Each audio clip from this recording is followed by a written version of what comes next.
मैंने कहा तुम्हारा मुख्यमंत्री है, बेटियों की शादी भी सरकार करवाएगी, मुख्यमंत्री कन्यादान योजना बन गई। स्थानीय निकाय के चुनाव में 50% रिजर्वेशन बेटी और बहनों को दिया ताकि जिला पंचायत की अध्यक्ष हो या सरपंच हो, बहनें और बेटियां भी बन पाए।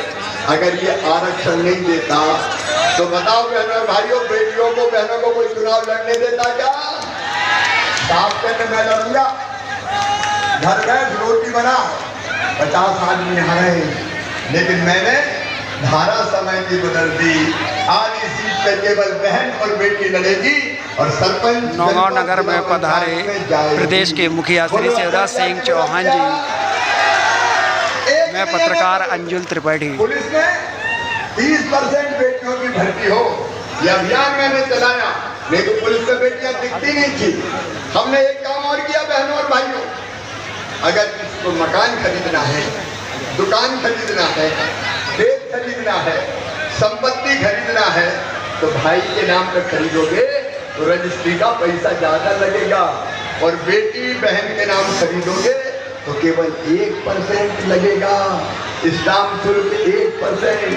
जब स्टाम्प शुल्क 1% हुआ तो पतिदेव ने जमीन खरीदी और अपनी पत्नी से कहा, गुड्डू की मम्मी तेरे नाम पे खरीद रहा हूँ। सारी रजिस्ट्री के पैसे बच जाए। लेकिन इसके बाद भी मेरे मन में संतोष नहीं। मैं देखता था गरीब बहनों को, निम्न मध्यम वर्गीय बहनों को, अगर 1000 रुपए की जरूरत भी पड़ जाए तो हाथ फैलाना पड़ता था।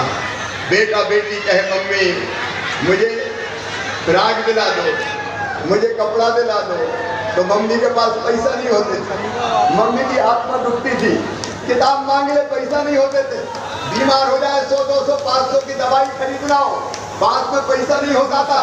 और सावन के महीने में माए के जाना हो तो मन में ये लगता था तो जाऊंगी तो भैया के बेटा बेटी मिलेंगे और कहेंगे बुआ जी आई है, हमारे लिए क्या लाई है, गाने हो जाती थी। पतिदेव से पैसा मांगती थी तो वो कहते थे जब देखो तब पैसे ही मांगती रहती है, कहाँ से लाऊं, नहीं है मेरे पास। तो मन उदास करके रह जाती थी और आत्मा रोती थी और वो सोचती थी काश मेरे पास भी पैसा होते तो बेटा की, बेटी की, भतीजे की, भतीजी की मैं जरूरत पूरी करती और सर तान के मायके जाती। बोलो बहनों, सही बात है कि नहीं? अब बच्चे मुझे मामा कहते थे तो मेरे भांजे भांजी, और उनकी माँ मेरी बहन हुई कि नहीं बहन? अरे बहनों बताओ, हुई कि नहीं? तो मैं भी तो भैया हूँ। नगर में चल रही और भैया भी सौतेला भैया प्रदेश के मुखिया श्री शिवराज सिंह चौहान। कौन सा भैया हूँ? अरे भैया भी मुख्यमंत्री बन गए। तो मेरे मन में आया कि कुछ ना कुछ करना चाहिए। ये अंतरात्मा की तकलीफ थी, ये दिल का दर्द था। कुछ कर, कुछ कर, कुछ कर, ऐसा कुछ कर कि बहनों की तकलीफ दूर हो जाए। और तब सोचते सोचते मेरे मन में विचार आया कि भाई को बहन साल में एक बार राखी बांधती है सावन के महीने में, तो सावन के महीने में भैया अपनी बहना को कुछ ना कुछ देता है, 100 देगा, 500 देगा, साड़ी देगा, कपड़े देगा, देता है। तो मेरी आत्मा ने कहा तू भी तो कुछ दे। लेकिन एक विचार और आया कि साल में एक बार देने से शिवराज काम नहीं चलेगा। बताओ, साल में एक बार देने से काम चलता क्या? बहनें नहीं बोल रही, चलता क्या? और इसलिए मैंने तय किया एक बार साल में नहीं, हर महीने में 1000 रुपया अपनी लाडली बहनाओं के खाते में डालूंगा। बोलो भाइयों बहनों, अच्छी योजना है कि नहीं? तो जोर से ताली बजाओ।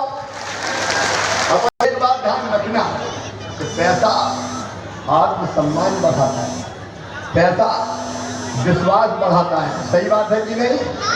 अगर जेब में पैसा हो तो ये भरोसा रहता है कि कोई मुसीबत भी आ जाएगी तो पैसा तो पास रखे हैं, मैं उस पैसे के माध्यम से मुसीबत से निपट लूं। अगर कोई गरीब आदमी हो और उसको बुलाना हो, पैसा पास नहीं हो तो कैसे बुलाते हैं? ए चौमा इधर आ। और अगर पैसा आ जाए तो चौधरी साहब इधर पढ़ा दिए।